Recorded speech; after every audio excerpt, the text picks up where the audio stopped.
my first Ford was a 1931 Ford, and I had so much fun with that car. And being a technical illustrator, and went to Art Center, became a design artist, and wanted to go to work for Ford.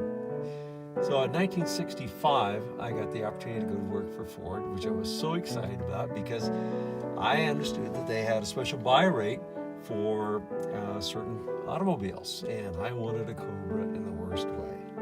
So they bought my contract, and I went to work for Ford. Worked for them for almost 3 years. My problem with, I'd already picked out my Cobra after I got past my seniority period, that I had to work there a certain amount of time before I could be a part of the buy rate. And by the time I reached my seniority, I had already picked out my car at Theodore Robins Ford in Costa Mesa, California. And, Ford discontinued all of the Shelby cars as far as acquisitions were concerned.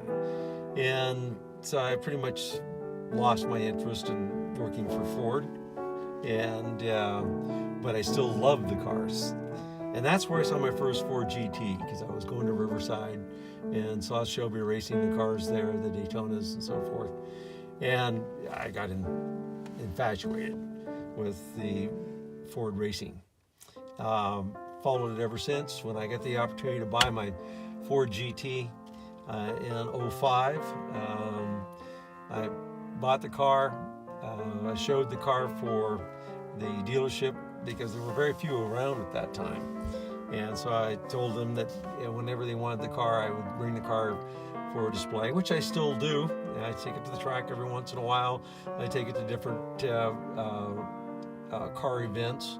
It's been to the Ford GT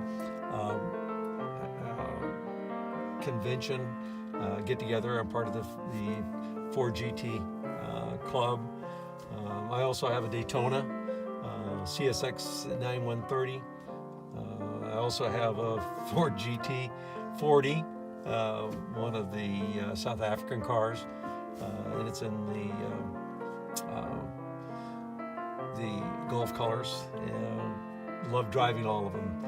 I also have a 1966 350 GT Shelby, and it's one of my favorites. I also built a 1932 Ford,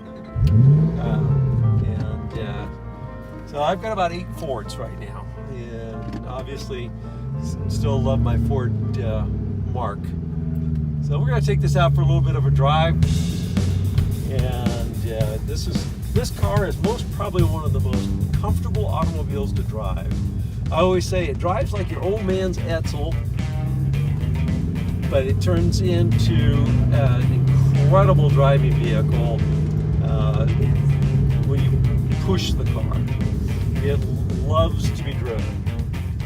It's unlike my 66 GT 40, you